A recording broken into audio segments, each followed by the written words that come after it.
Hello people of YouTube, and welcome back to Dark Souls 2, Scholar of the First Sin.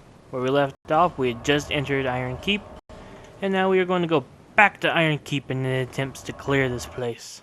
At least halfway. And I hope everything goes well this time. And who knows, maybe it will go well. Or maybe I could just jinx myself right there. Either way, you all might notice that I don't have Fireball equipped. That's because, as you can probably tell by looking at this place is fire themed. As a result, most of the enemies here have a lot of fire resistance, making them a bit of a pain when you're a pyromancer. This is why I said I would use a mix of pyromancies and hexes, because when one area has enemies resistant to it, I can swap to the other spell. Now coming here, we'll step here onto the steps. Come on. There it is. There are two phantoms here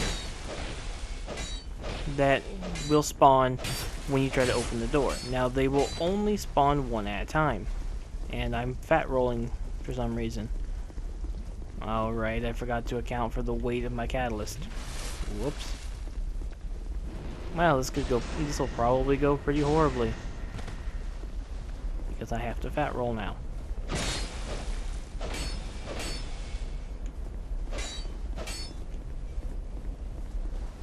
Now, these two phantoms are quite annoying.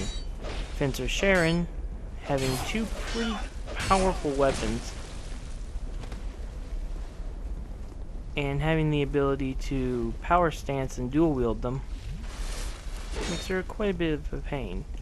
The other guy who can spawn is a sorcery user, which, once again, can be a bit of a pain. But they're not too terribly difficult to fight.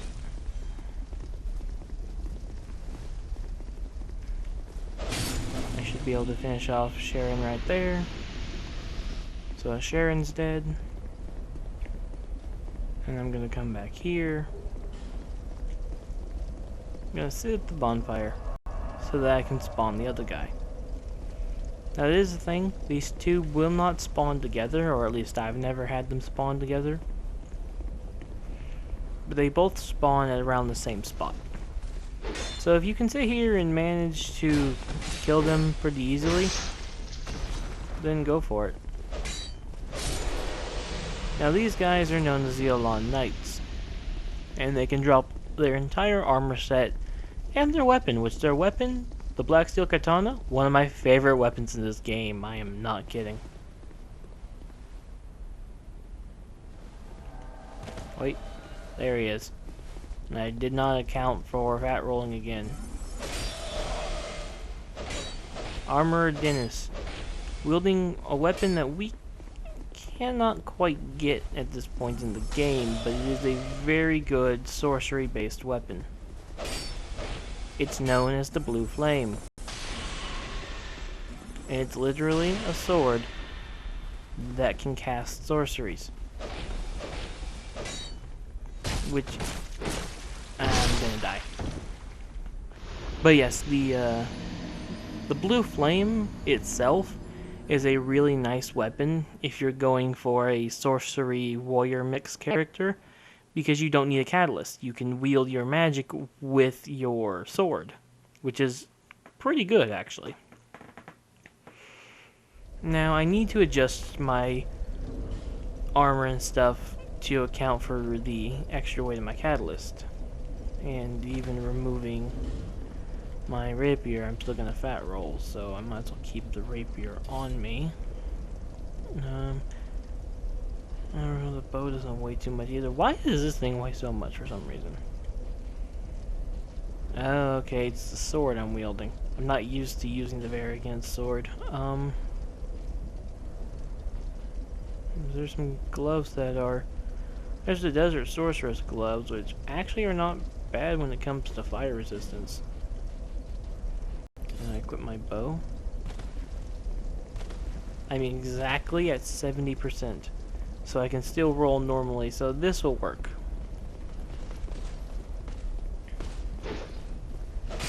So, There are some areas in this place that do use fire to damage you with traps or weapons or whatnot.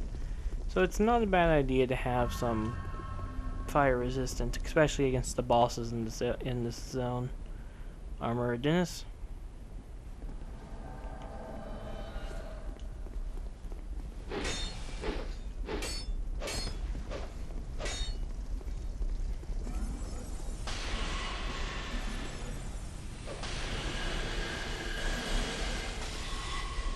Yeah, he's got a lot of powerful spells.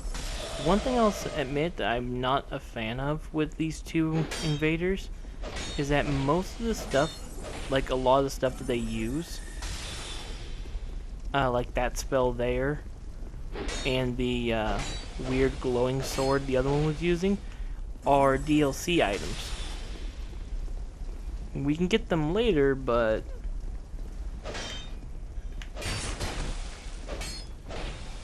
only upon entering the DLC. Until we enter the DLC, you can't get most of these items now. The blue flame isn't in the DLCs, but a lot of this guy's magics are. And now he's dead, so no one cares. Bye-bye, Dennis. You were a jerk. Some might even call you a menace. Ha. Really shouldn't make that joke, though, because I've never actually seen those movies or show, whichever it was. And I'll enter here. Now, this is one thing I'll admit is a bit of a flaw with this area and Skull of the First Sin. And that is the aggro range. Because the original Dark Souls 2 was on the previous generation consoles, the range at which an enemy can aggro was far shorter. But in this game, with the more advanced software, their aggro range is a lot further. So sometimes even enemies that can't see you can still be aggroed. Now this guy is Marigold, or Magirold, I mean, of Lennifer, and he's where you'll use the incense that you've been picking up throughout the game. Now Magirold can use the incense to drop the requirement for the stat requirement for a spell by either an intelligence or a faith, depending on which one you use. The only problem is it'll actually weaken the spell upon doing so. The spell will only get its full strength once you have the stats to wield it normally. So you can make a higher level spell easier to use, but with less damage. And then this is also where you can get the Jester set and the Spiked Bandit set. Now the Jester set is actually really cool. I actually want to buy the Jester gloves now that I think about it. They should be lightweight, just like the Sorceress's gloves.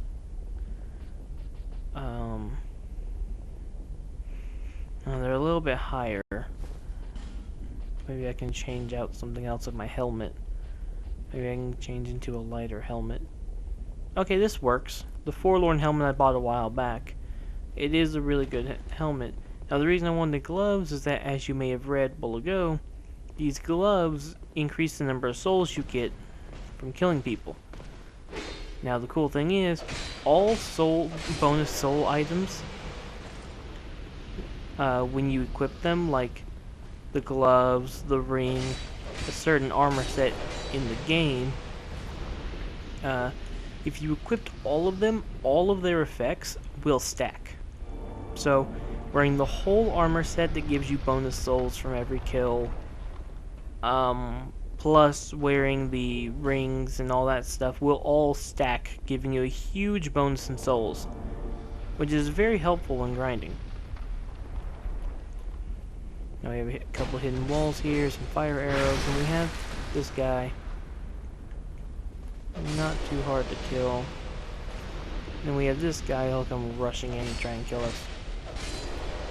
And kill him. Pick up some cool stuff.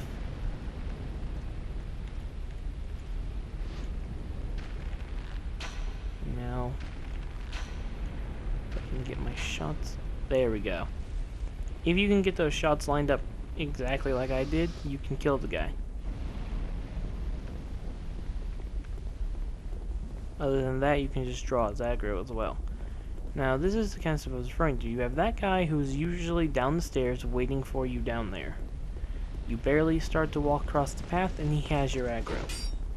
And will instantly start charging after you. You then kill him. But there's a couple guys in a separate room much further off, whose aggro will also be drawn once you step so far. And getting a long knight armor, we have this guy. And for the most part, these are the only guys you really have to worry about. The others don't typically draw your aggro that easily. Now, another new addition for Skull First Sin is a lot of these Alon Knights. There didn't used to be so many of them. In fact, there used to be a lot less of them. It bugs me when these enemies decide they can't get to me, so they're going to start walking around. I guess it is kind of a shooting gallery type thing, so. And they always seem to get the idea that, hey, maybe they can reach me now, and... Okay, that was just funny. And then we come down here, and we'll pull this lever, and that bridge is going to drop. Then I need to dodge to the right. Okay, sometimes that guy up there will draw aggro and try to shoot you with his bow. And then we're just gonna jump across this small gap. Doing so will net you this item here. And then we can go over here, climb this ladder, all the way to the top. And we'll find this guy with his back turned. We sneak up on him, we backstab him, and sometimes when you backstab him, he'll just fall off. Destructive great arrows. Too bad I can't use them. Great arrows, obviously with the name of great arrows, they can only be used by a great bow. We'll get a ring of life +1, twinkling titanite, and we will continue along this path. Now, what I prefer to do at this point is to try and kill as many enemies with ranged weaponry as I can.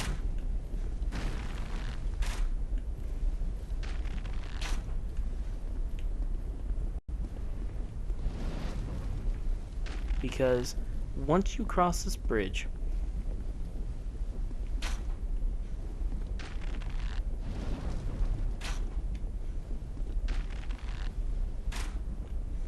there are quite a few enemies over there that will all suddenly aggro you all at once.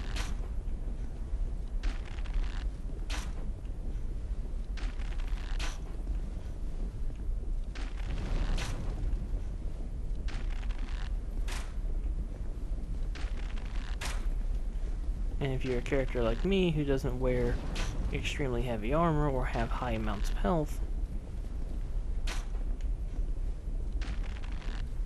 it can be a bit tricky fighting these enemies.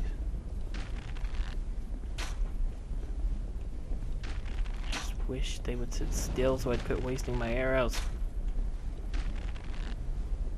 Sit still, you jerk. Quit running laps.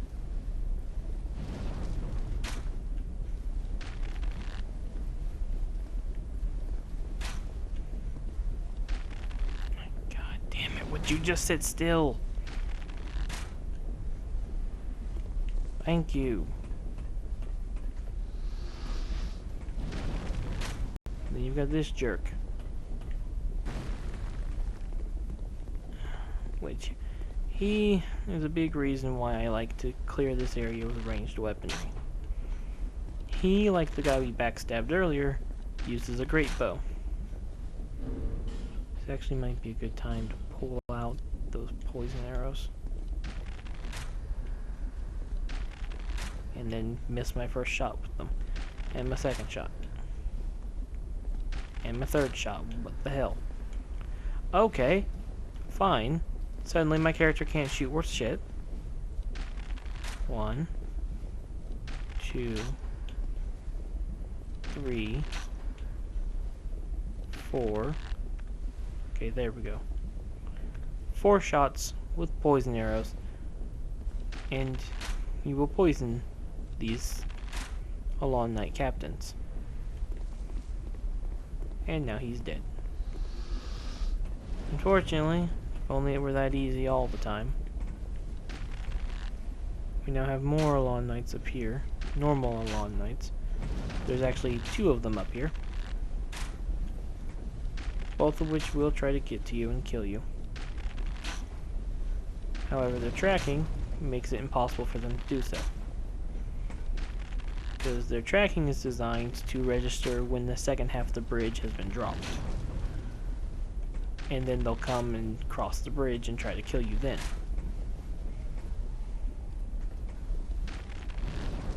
However, I have not dropped the second half of the bridge. As a result, their tracking doesn't know what to do. They want to get to me, but they don't know how. This is why I personally recommend not dropping the second half of the bridge. It allows you to manipulate the game mechanics like this, making this section just a tad bit easier to handle. But as you might see by the video, doing this kind of stuff takes a lot of time. And it's quite difficult, in fact, to get these guys to stay still long enough to shoot them.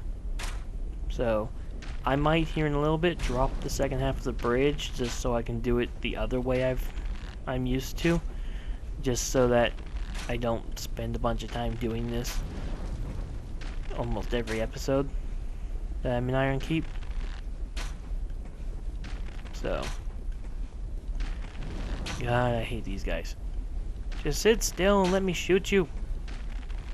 It's like they're just barely walking out of range of my attacks. Thank you. Okay. Now we'll roll down over here, and there's another one of these guys wielding a great bow,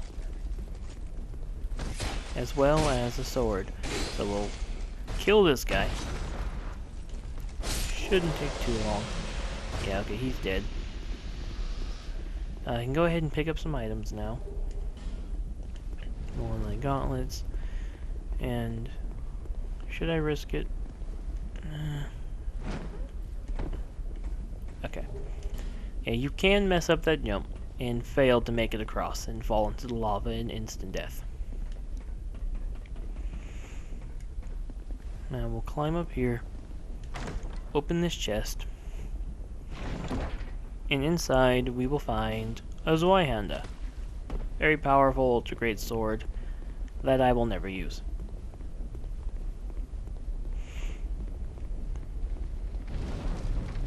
Now there is another Alon Knight right below me. Perhaps the Alluring Skull will work on him.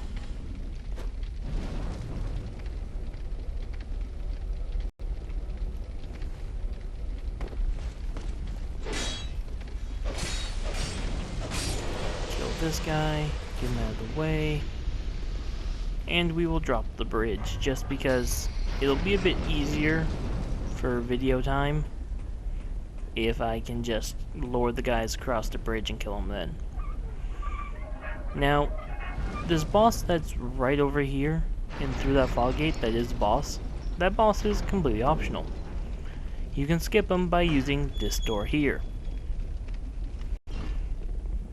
If you take this door and you climb up that ladder, there's another Alon Knight captain. You can kill him, climb the ladder up behind him, and move on to the next area. However, while you can do that, you won't get another bonfire for a little while. So if you die, you're going to have to come through all of this again. But if you kill this boss, you gain access to another bonfire. Now, here's where this boss fight really starts to irritate me. You notice this summon sign here. This is Lucatiel. This boss here, behind this door, is the one that always makes me mad. And Lucatiel must survive the fight. It makes this boss horrendously more difficult when you have someone else to keep alive. That being said, however, I'll end the video off here, and in the next episode, we will take on this boss. I hope to see you all just for that. See you guys in the next video. Hopefully.